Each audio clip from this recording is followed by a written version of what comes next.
You are listening to Bedtime Dreamy Tales. Subscribe to our channel for new story. Story title: The Ice King and His Wonderful Grandchild.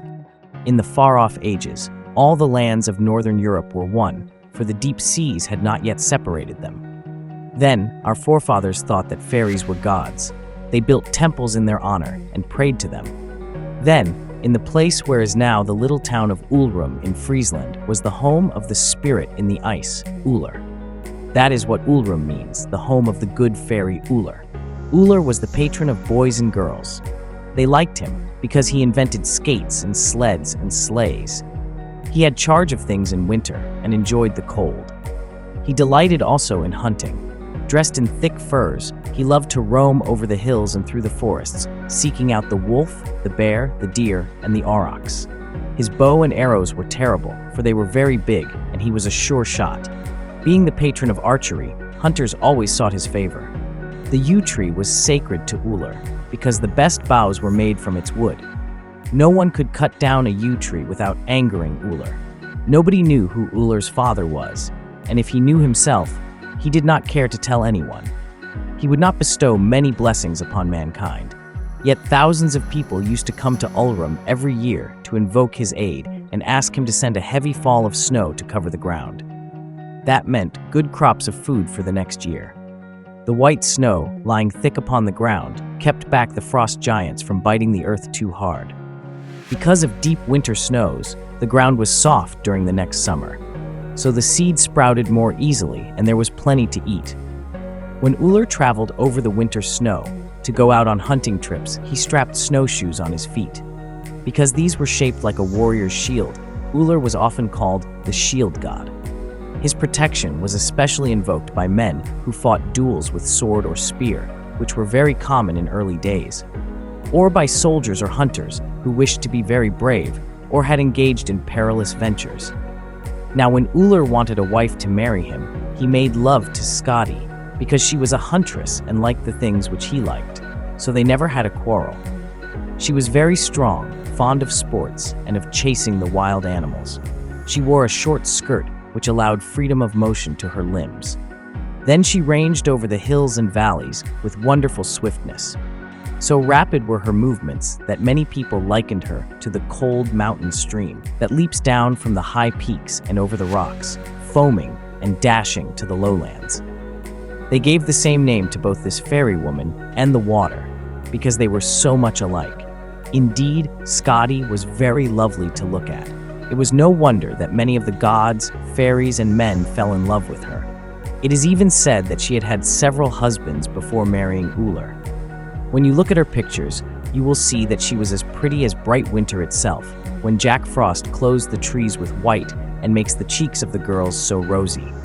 She wore armor of shining steel, a silver helmet, short white skirts, and white fur leggings. Her snowshoes were of the hue of winter. Besides a glittering spear, she had a bow and sharp arrows.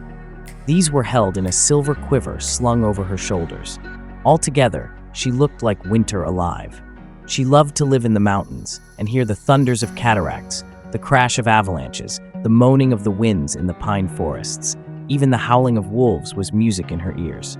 She was afraid of nothing. Now, from such a father and mother, one would expect wonderful children, yet very much like their parents. It turned out that the offspring of Uller and Skadi were all daughters. To them, one after another, were given the names meaning glacier, cold, snow drift, snow whirl, and snow dust, the oldest being the biggest and hardiest. The others were in degree softer and more easily influenced by the sun and the wind. They all looked alike, so that some people called them the 6 White Sisters. Yet they were all so great and powerful that many considered them giantesses. It was not possible for men to tame them, for they did very much as they pleased. No one could stop their doings or drive them away, except Woden, who was the god of the sun. Yet in winter, even he left off ruling the world and went away. During that time, that is, during 7 months, Uller took Woden's throne and governed the affairs of the world. When summer came, Uller went with his wife up to the North Pole, where they lived in a house on the top of the Alps. There they could hunt and roam on their snowshoes.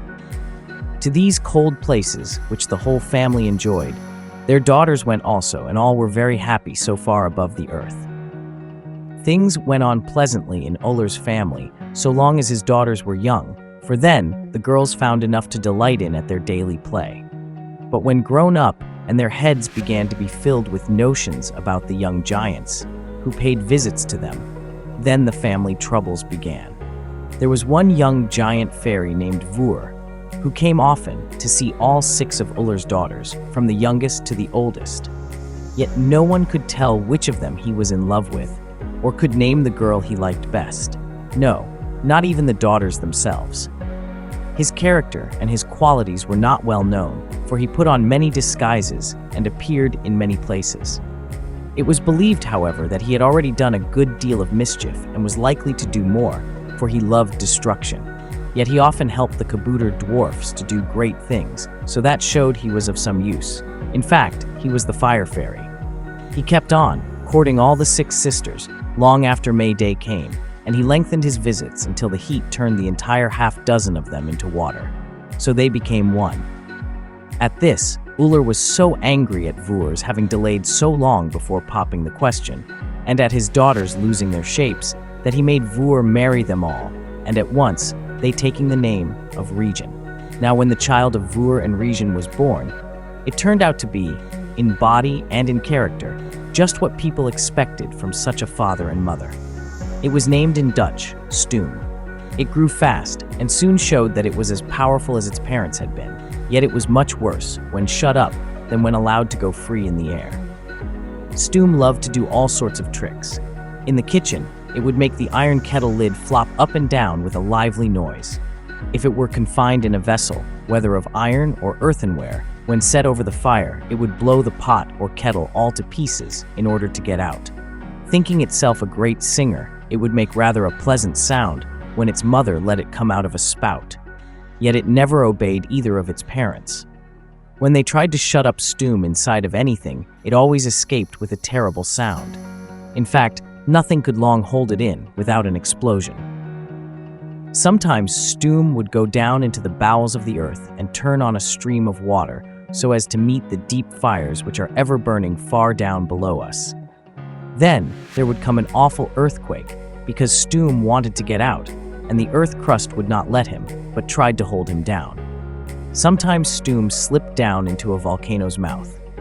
Then the mountain, in order to save itself from being choked, had to spit Stoom out, and this always made a terrible mess on the ground, and men called it lava. Or Stoom might stay down in the crater as a guest, and quietly come out, occasionally, in jets and puffs. Even when Jack Frost was around and froze the pipes in the house, or turned the water of the pots, pans, kettles, and bottles into solid ice, Stoom behaved very badly.